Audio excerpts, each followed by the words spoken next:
ఇంట్లో విజయశాంతి తన భర్తతో అడుగు పెట్టేసరికి దుర్గ కోపంగా చూస్తూ ఉంటుంది. తను వేసిన ప్లాన్ను తిప్పికొట్టింది. అసలు నా చెల్లెలి జీవితాన్ని వీడు ఎలాగైనా నాశనం చేయాలనుకుంటున్నారు. నా చెల్లెల్ని వీని దగ్గర నుంచి కాపాడుకోవాలని చెప్పేసి దుర్గ మనసులో అనుకుంటుంది. ఈలోపు ఇక చిరుకి ఈ విధంగా చెప్తూ ఉంటాడు. అరే, నువ్వు ఎట్టి పరిస్థితిలో ఆ అమ్మాయిని బాధ పెడితే నేను మాత్రం అస్సలు ఊరుకోను. ఎందుకంటే తన కళ్ళల్లో నీళ్ళొచ్చినా దానికి కారణం నువ్వే అవుతావు. ఏందన్నా గట్టా మాట్లాడుతున్నావు? అయినా నా అల్లుడు సానా బంగారం. వాని అర్థం చేసుకోవడం ఎవరి తరం కాదు. అరే చిర్రు, అమ్మాయికి నీ గది చూపించరా. ఇక నుంచి మీరిద్దరూ ఒకే గదిలో ఉండాలిరా అని చెప్పేసిన తర్వాత సరత్త అని చెప్పేసి విజయశాంతి ఇక చిరుతో పైకెళ్తుంది. ఈలోపు గది డోర్ తీసేసరికి అంతా మందు స్మెల్లు. ఏంది ఏంది కోటరు ఇదంతా వాసన? ఏంది మీటరు ఎత్త వాసన వస్తుంది? ఇది నా స్వర్గం. స్వర్గమా లేకుంటే నరకమా? ఇలా వాసనకి ఒక్కరోజు కూడా నీతో ఉండాలంటే చావుతో ఉన్నట్టే. ఏంటి మీటరు అట్టా మాట్లాడుతున్నావు? ఈ ఇల్లు స్వర్గమా అని చెప్పాను కదా. అయినా నీకేం తెలుస్తుందే ఈ రూమ్లో ఉన్న ఫీలింగు? ఏంటి ఏం ఫీలింగు అని చెప్పేసి లోపల అడుగు పెడుతుంది. ఏంటి కోటరు కోటరు వాసన వస్తుంది అని చెప్పేసి కవర్లో ఉన్న మందు బాటిల్ తీసి అన్నీ పాడేస్తూ ఉంటుంది. అలా తీసి టేబుల్ మీద పెడుతుండగా, ఇదిగో మీటరు, గవిని ముట్టుకుంటే మర్యాదగా దక్కదు. ఎందుకంటే అవి నాయి, నువ్వు ముట్టుకునే అంత ఛాన్స్ నీకు లేదు. ఏంది అన్నీ వీటిని మోర్లో పడేస్తా. అసలు ఈ ఇంట్లో నేను అడుగు పెట్టానంటే ఇవి ఉండాల్సిన అవసరం లేదురా కోటరు. ఇదిగో మీటరు, నేనేదో భారీగా అంగీకరించి ఈ ఇంట్లో ఉండనిచ్చని కానీ నా పర్సనల్ విషయాల్లో నువ్వు జోక్యం చేసుకోవాల్సిన అవసరం లేదురా మీటరు అని చెప్పేసి ఈ విధంగా ఇక విద్యును అంటూ ఉంటాడు. ఇదిగో కోటరు, గిలా నాతో మాట్లాడితే అస్సలు ఊకోను. ఎందుకంటే ఈ ఇంటికి నేను చిన్న కోడల్ని. అలా అని చెప్పేసి నువ్వు ఈ ఇంట్లో ఎడా తీడాగా తాగుతూ ఉంటే నేనెలా ఊరుకుంటాను? అందుకనే ఇక నుంచి నేను ఎలా ఉండమంటే నువ్వు గలా ఉండాలి. లేకుందనుకో మావయ్య గారికి చెప్పి నీ ఆటకు తాళం వేస్తాను. ఏంది మీటరు, ఇంట్లో అడుగు పెట్టంగానే పెత్తన సెత్తానవా ఏంది? ఇదిగో నా పర్సనల్ విషయాల్లో జోక్యం చేసుకుంటే మర్యాదగా ఉండదు. ఇదిగో కోటరు, నీకున్న నాలెడ్జ్కి మూసుకొనుండు.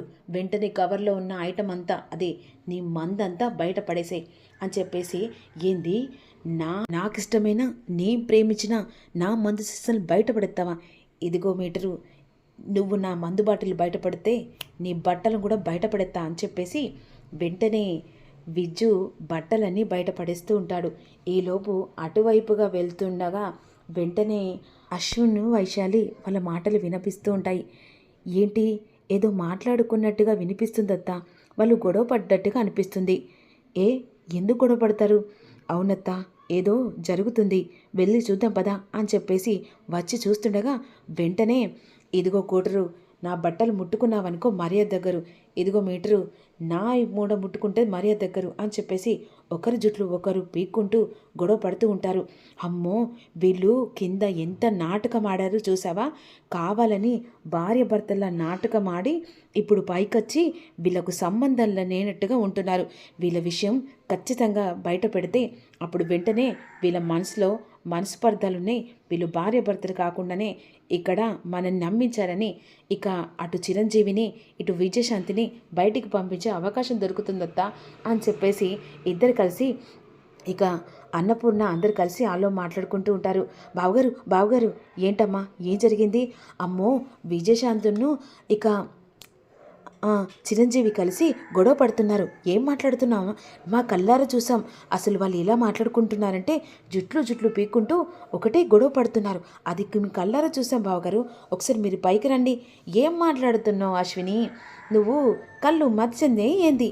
అయ్యో, ఒక్కసారి నువ్వు రా చూస్తూగాని అని చెప్పేసి వెంటనే అన్నపూర్ణ అందరు కలిసి పైకెళ్తారు.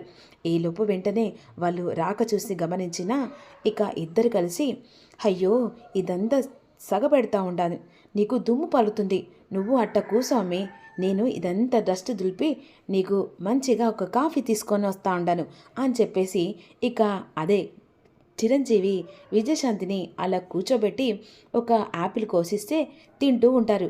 ఇదిగో అమ్మే, యాపిల్ మెల్లగా తిను, గొంతులో తగులుతుంది. సర్లే, నేను అలాగే తింటానులే. అయ్యో, ఈ డస్ట్ అంతా నీ ముక్కులోకి పోతుంది. కాస్త నేను ఎలాగున్నా కూడా ఇక నుంచి నీకు నచ్చినట్టే ఉంటానులే అమ్మి అని చెప్పేసి చిరంజీవి దుమ్మంతా దులుపుతుండగా వెంటనే వీళ్ళు చూసి ఒకరి మొక్కలు అశ్విన్ను వైశాల్ని చూసుకుంటూ ఉంటారు. ఇదేందమ్మి, నువ్వు కిందికొచ్చి ఇట్టా చెప్పావు? వాళ్ళిద్దరు చూడు సిలకా గోరెంకల్లా ఎంత మంచిగా రూమ్ను ఇక క్లీన్ చేసుకుంటా ఉండని వాళ్ళ మీద పగతో చెప్పావా ఏంది అని చెప్పేసి అంటుండగా, అయ్యో లేదు వదిన, నా కళ్ళారా చూశాను. ఇద్దరు గొడవ పడ్డారు, ఎంటికలు పీక్కున్నారు. వాళ్ళ తిట్లకు నా చెవులు పగిలిపోయాయి. ఇదిగో ఒకటి చెప్తున్నాను, వాళ్ళు గొడవ పడ్డారా లేదా అని అసలు మీరెందుకు చూస్తుండో? అటువైపుగా వెళ్తుంటే వీళ్ళ గొడవ వినొచ్చాను. నువ్వు డోర్ దగ్గర నుండి ఇవే మాటలు వింటుందావేంది? పని పాట లేని వాళ్ళు మాత్రం వింటారు. అరే చిరు, ఏంటత్తా, ఏం జరిగింది అని బయటికి ఏం తెలియనట్టారు. ఏంద్రా మీరిద్దరు గొడవ పడుతున్నారని చెప్పేసి అశ్విన్ వచ్చి చెప్తా ఉండదు. ఏంటి పిన్ని, మేమిద్దరం గొడవ పడుతున్నావా? మేము పెళ్లి చేసుకొని ఇప్పుడు విజయశాంతి నా భార్య అయింది. అలాంటి నా భార్యను తో ఎందుకు గొడవ పడతాను? మీరేమో కలగన్నట్టున్నారు. అమ్మ చిరంజీవి, ఎంత నాటకం ఆడుతున్నావు అని చెప్పేసి వైశాలి మనసులో అనుకుంటుంది. ఇదిగో అమ్మి, నువ్వు ఇంకొకసారి వాళ్ళిద్దరి మీద లేనిపోని కహానీలు చెప్పకు. అరే చిర్రు, నువ్వు లోపలికి ఏమైనా వాళ్ళ మీద వీళ్ళ మీద లేనిపోని చెప్పడం తప్ప ఇంకేం పని లేనట్టుంది. కిచెన్లో వంట పని ఉంది, పద అని చెప్పేసి వెంటనే కిందికి లాక్కెళ్తుంది. అప్పుడు వెంటనే, ఇదిగో కోటరు, బాగానే మేనేజ్ చేసావే, మరి ఏమనుకుంటున్నావు ఇక్కడ? అలాగే మేనేజ్ చేస్తూ ఉండగాని ఈ కంపరాని ఈ తట్టని అంతా తీసేయి. ఒళ్ళు మీద పాములు జల్లు జలకరిస్తున్నాయి. ఇదిగో మీటరు, నేను ఇట్టా ఉంచుకుంటా అన్నాను కదా అని చెప్పేసి యథావిధిగా కొట్టుకుంటుండగా అప్పుడు వెంటనే దుర్గ కనిపిస్తుంది. కావాలని చెప్పేసి వీళ్ళు నాటకం ఆడుతున్నారు.